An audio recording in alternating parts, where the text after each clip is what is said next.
Right guys, welcome back to a brand new video, and yet again another one of these Assetto Corsa mod videos here today, and another one in the Fernando Alonso series, if you will. This time racing in Fernando Alonso's 2007 McLaren MP4 22. As you can see on the board on the left hand side, the McLaren Mercedes, and I thought it was quite a fitting video because recently it was announced that McLaren are going to be rejoining the Mercedes engine supplier from 2021, and also I did this episode of this series last week with Fernando Alonso's 2005 championship winning Renault, so I thought I'd use another car that wasn't quite a championship winning car for him, but it was still up there in terms of one of the fastest cars he's ever driven and missing out on the championship by 1 point in the 2007 season. Now today we are racing at the Nurburgring, which is the track where he had that infamous win and that infamous overtake on Felipe Massa around the outside in the mixed conditions during the race. And I thought, you know what, that's the race that springs to mind to me straight away when I see Fernando in the 2007 McLaren. So let's have a little bit of fun around the Nürburgring and let's see how we get on here. So let's get straight down to business. This car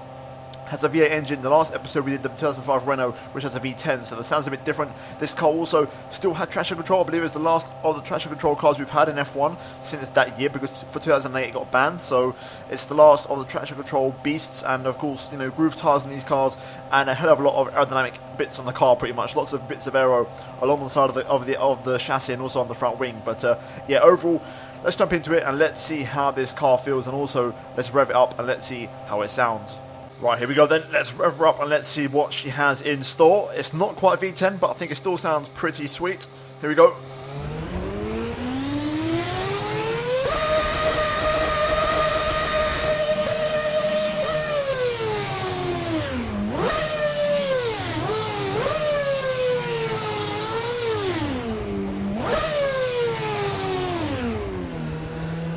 Not bad at all. Right, then we're going to get underway here, and I've done no setup work at all. We're just going to go out and hit the track and get a feel for it, and we'll try and build up our confidence. And as we get faster and faster, we'll start tweaking the setup like we did in the last one and start to really shave off the lap time and see what we can do over 1 lap. But the Nürburgring, you know, it used to be known as the European Grand Prix, of course, and then for a brief while it was also the German Grand Prix, which was alternating with the Hockenheimring as we currently know it. So it does have a lot of F1 history, and it has had a couple of layout changes over the years, and it's actually a track I always enjoyed, to be honest. It was a unique challenge. It had a lot of character to it as well, which is something a lot of the new F1 tracks I feel lack.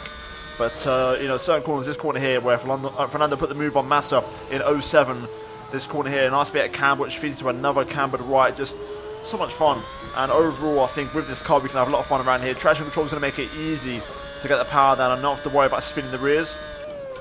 And also with this car, this is also the first McLaren, I believe, in about, I don't know the exact amount of years, I want to say about maybe 5 or 6 years, they actually went back to Bridgestone because Michelin left F1 after 2006, so they had to go back to Bridgestone tyres for 2007, and that was for the first time since 2001, I want to say. So yeah, overall it was a bit of an interesting year for McLaren. Of course, they missed out on the championship by both of their drivers by 1 point, so definitely a car that should have been a championship winning car but wasn't.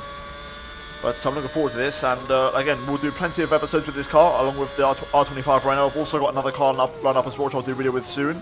But here we go then, through the chicane. Very narrow, very tricky place to get 2 cars through, but that's the installation lap done.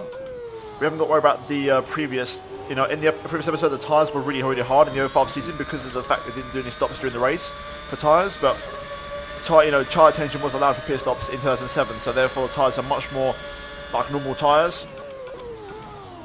So let's see, as we get a bit of a spin going on there into turn 1, rear end sliding round. Can't really push too much just yet. Car feels very delicate, feels very heavy as well. Also locking up seems very easy there, whereas we're missing all of our apexes at the moment. Look at that, wide off the track there. Really struggling for mechanical grip at the moment through that first sector. We're going to have to definitely do some setup work. As we get into the high speed stuff though, she's in her element a lot more, this car. She definitely performs better, but again, slow speed. We struggle, but quick in the power. This is I love this corner so much. The hairpin here, absolutely fantastic. Because you take an early apex, which is not what you normally do. But because of the camber, you can just throw the car in and it just grips up. And then up the hill towards the Schumacher-esque, flat out through here, I think. Just about. Yeah, I think we can get that flat. If we get a better line, we can definitely go flat through there. As we run a bit wide. Good catch there and well held. Got to grasp my tyres, so I've just got to try and manage that. There's so many good corners on this circuit. This one here I absolutely love because you know, it rewards you for being aggressive and you can get the power nice and early and really use all the curb on the exit. We've got this long back straight with a little kink in the middle of it, and then you brake for the chicane. How late do you want to brake? You know, how late do you want to leave it? As we brake at the 100, I get a bit sideways there. Car's definitely not there yet. Miles away from where I want it in terms of grip. So I'm only going to go for one more lap here because I'm not really enjoying the feeling at the moment. It feels very slow, very sluggish, not really good change of direction, can't really brake late. Here we go then, let's try and get a better lap on with no incidents. Let's keep it nice and clean. Big lock up there, but at least this time we keep the car on the track and don't run off the track. Easy through turn 2, just waiting to get the power down really. Down towards 3, getting an early apex. And to 4, I need to take a lot more inside curb through there, that's better. That's a much tidier first sector. Tyres slowly coming up to temperature. How much speed do we want to take into here? Quite a bit more than last time. Get the car turned in. Again, even for this corner, there's a million lines. You know, do you sacrifice the left-hander to open up the right, or do you just commit to the left and sacrifice and deal with the consequences into the right-hander? Into the hairpin again. They're really braking late, but the banking just helped me out. Right, let's get a better line through the Schumacher S this time. Let's keep it flat. That's better. Avoid the first curb on the inside. That gives me the better balance. Through here, a little bit too early on turning there, but we'll get away with that. Keep it tight on the power quickly there. There we go. That's better. Little downshift to third gear, making it work. Flat out through the kink, up towards the chicane. How late do we brake? Going quite late there. Taking a big chunk of the inside curb, car all over the place, but traction control helping me out there on the exit. This corner is so tricky because it's so understeery, and at the end of the lap when the tyres are overheating, you're really struggling for grip, but across the line, and it's going to be a 34.3. So there we go, we've got our first banker time. Now let's do some setup work, and let's try and get that lap time down. I think straight away I want to be in the 32s. That's kind of like a range I want to be in once we take the fuel out. So let's get into the setup, and let's change a few things. Okay, so setup changes. I've increased the front wing slightly to have a bit more mechanical grip. I've also shortened the gearbox because we're nowhere near hitting the limit. I might even shorten it some more, to be honest. I've also halved the fuel from 40 down to 20 litres, and I've gone from medium tyres to softs. Also brake bias slightly more towards the rear to avoid the lockups. Hopefully all those things together will result in a much better lap time. So here we go. Getting the power nice and early there, using the traction control. Let's see what this car is in store now for a second lap with a bit more of an aggressive setup. Let's see how late we can push the brakes into turn 1 here. A little bit early there on the brakes, but we'll get away with it this time. Much tidier through 1. Through 2 now, I've got to keep it nice and tidy. The car's a lot more nimble now at low speed. A lot more responsive. Still struggling a little bit, but generally a lot better. Using the gears. Big chunk of the inside curb actually doesn't work there. It sends me really wide, but we're going to continue on. 4 turns up already. Through the long left, into the right. Trying to keep it tight, using first gear there briefly to get the car rotated. Down the hill, towards the hairpin. How much commitment into here? Not too bad there, I like that. On the power quickly, using the curb on the exit. Picking up the throttle nice and quick. Through the Schumacher S. Clip the inside curb, that's risky, but we get away with it. That's where Hamilton binned it in 2007 with the puncture, of course. Had that heavy crash. A little bit hot on the brakes there, running a bit wide, but we'll get away with it though again. On the power quickly. There we go, that's a decent middle sector. Up towards the chicane, let's see how much speed we hit. Just about hitting 300. On the brakes heavy now. Into the chicane, avoiding the inside curb this time. Quickly on the power, there we go, that's much better. Through the final corner, throw the car in. Using second, quickly on the gas, a bit wide. Up to the line, and what is it going to be? 32.2. Wow, that's a big improvement, more than I thought. We can go quicker than that, I think maybe get to the 130s possibly. Oh, yeah, I could feel that straight away. I went down the gears too quick there. Nice little control slide to turn 1, but overall that was a lot better. We're going to go back into the setup screen, make a few more adjustments. I think there's a lot more pace to find, so I think the target is to get into the 130s, to be honest. So let's get back into the setup and make some more adjustments. Okay, so we're going pretty much all out with the setup now. So fuel is down from 20 to 10 litres, running pretty damn low fuel now. Soft tyres are now gone. We've got super softs on the car, the softest available compound.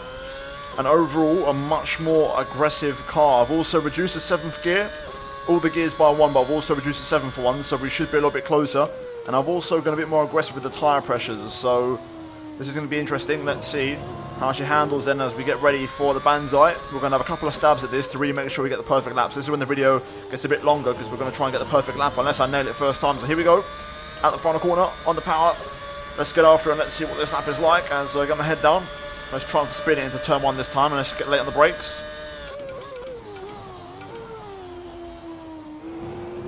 I can feel the back end there wanting to come round into the first corner. A little bit slow through there. Not as good as last time. A little bit better through turn 2 though. Into 3. Keep it in second. That worked out. This time let's not take so much curb. That's fine. That'll do. That's the kind of line you'd see normally. Using that outside part of the track. 3/10 up. Throwing it in a little bit early there, but we'll get away with it. Missed my apex a bit for the right hander there. That's going to cost me some time. So far, not the perfect lap. Down towards the hairpin. That's pretty damn good. Just a little bit of a lock up on the entry, but just about getting it slowed down up towards the Schumacher S. That's beautiful. Full commitment through there. Car working fantastically well. That's a beautiful line through the left-hander this time. Not running it hot. Quickly on the gas through the right. Onto the back straight. Really strong couple of corners there from the hairpin up to this point. How much do you push the brakes here? Oh no, back end. Too much. Brakes are killing me at the minute. Let's go for a spin with traction control, which doesn't quite work out. We'll have to just go around the board here. Or not, the board's blocked off. Right, I'm going to try and reset and get back to the racetrack, and then we'll go for another attempt. It's been a fantastic lap. Let's see how we can hold it together this time into the chicane. Oh no, again. Back end. I just can't seem to push the late braking into there, which is annoying. Bit of a shame, really. We'll get going again, but I can't quite get it right there. This is the part that's going to now drag out a bit for me to get the perfect lap. And that was a shame. I was 6/10 up off the 2 sectors. That was looking good. We'll go again. There's no tyre wear or fuel consumption on this. I've disabled it. Just tyre temperatures. Let's go again.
Oh, what a lap this is. Please hold this together.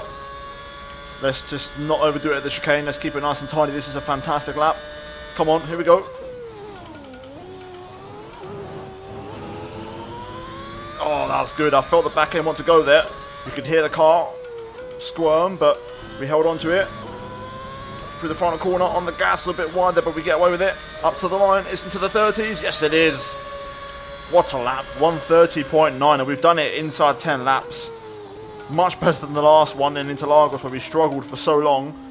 I'm happy with that already, to be honest. I want to make these videos a little bit shorter than what they were in the last one. So I'm happy with that one. A 130.9, that was a fantastic lap. And overall, this car is also fantastic to drive in its own different way compared to the 05 Renault. Really, really nice. Car feels nice and balanced, especially when you really put the aggressive setup on and go for that one lapper. The traction control is phenomenal. You can just really just floor the car as early as you dare, and she just grips up beautifully as well. It's really, really nice. And there is a certain grip, you know, a similarity to the current gen, you know, F1 cars we have nowadays through fast corners, where the car just grips up through those really high-speed corners so well, and all the aerodynamic parts in this car really doing the work. And to be honest, I mean, if this car, you know, had a V10 and didn't have grooves, it'd probably be one of the quickest cars ever, if not the quickest car ever, because it is that quick with the grooves and the V8 engine, of course, way down on power compared to the current engines we have. But overall, absolute beast. Love it.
But guys, that is going to be it for this video here today, and once again another episode of Fernando Alonso's classic cars here today.